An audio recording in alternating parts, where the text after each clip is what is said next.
পৃথক সচিবালয় ছাড়া স্বাধীন বিচার বিভাগ প্রতিষ্ঠা সম্ভব নয় বলে মনে করেন প্রধান বিচারপতি সৈয়দ রেফাত আহমেদ। শীঘ্রই তিনি সংসদ ও নির্বাচন কমিশন সচিবালয়ের ন্যায় বিচার বিভাগের জন্য পৃথক সচিবালয়ের প্রস্তাবনা পাঠাবেন বলেও জানান। সকালে সুপ্রিম কোর্টে প্রধান বিচারপতির অভিবাসন অনুষ্ঠানে তিনি এসব কথা বলেন। বিচার বিভাগে সব ধরনের দুর্নীতিকে শূন্যের কোটায় নামিয়ে আনার দৃঢ় প্রত্যয় ব্যক্ত করেন। অনুষ্ঠানে আইন উপদেষ্টা, বিচারক নিয়োগ সহ বিচার বিভাগের সংস্কার আনার কথা পুনর্ব্যক্ত করেন।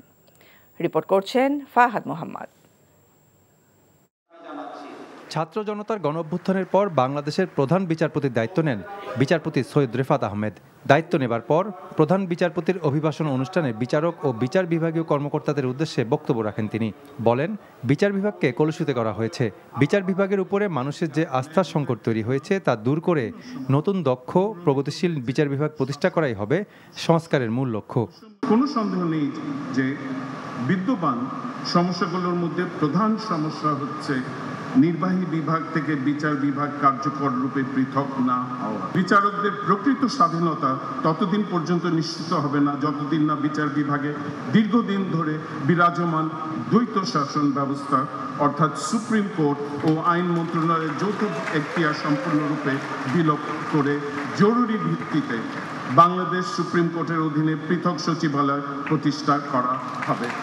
এটি হবে বিচার বিভাগের স্বাধীনতা নিশ্চিতকল্পে প্রয়োজনীয় সংস্কারের প্রথম ধাপ।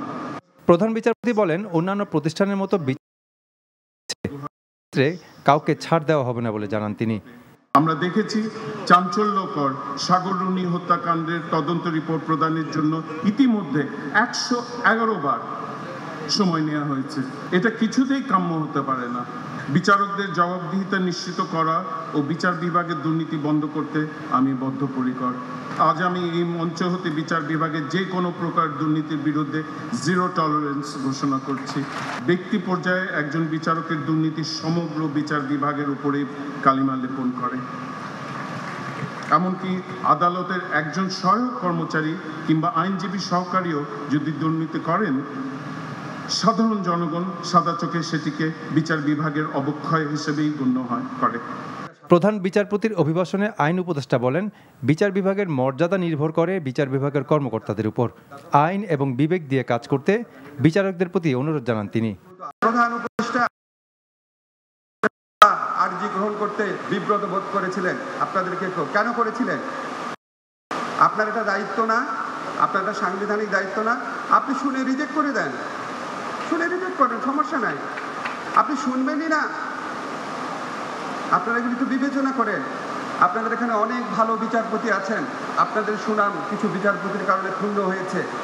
অনুষ্ঠানে বাংলাদেশের অ্যাটর্নি জেনারেল মোহাম্মদ আসাদুজ্জামান বলেন, বিগত ফ্যাসিস্ট সরকারের দোসর অনেক বিচারক এখনও গুরুত্বপূর্ণ পদে বহাল আছে, যা চলমান থাকলে সবার কাছে ভুল মেসেজ যাবে। বিষয়টি দেখতে সংশ্লিষ্টদের আহ্বান জানান তিনি। Fahad Mohammad, NTV news, Dhaka. আরে সপ্তাহ একটা ব্র্যান্ডের গুলা আমার বংশ ব্র্যান্ডের কি আপা বিষাগত বিক্রি এমন পাড়া দিব না গুরু গুরু ভিতরতে সব বাইরে যাবে। আরে ওইটা থামো না, তোরে যদি ইসলামিক সাইড সবাই আমি ডিভোর্স না দিছি। আপনারা কি হোগারে কালিয়া বল আমরা সামনে তুমি আমারে আম্মা ডাকলাকে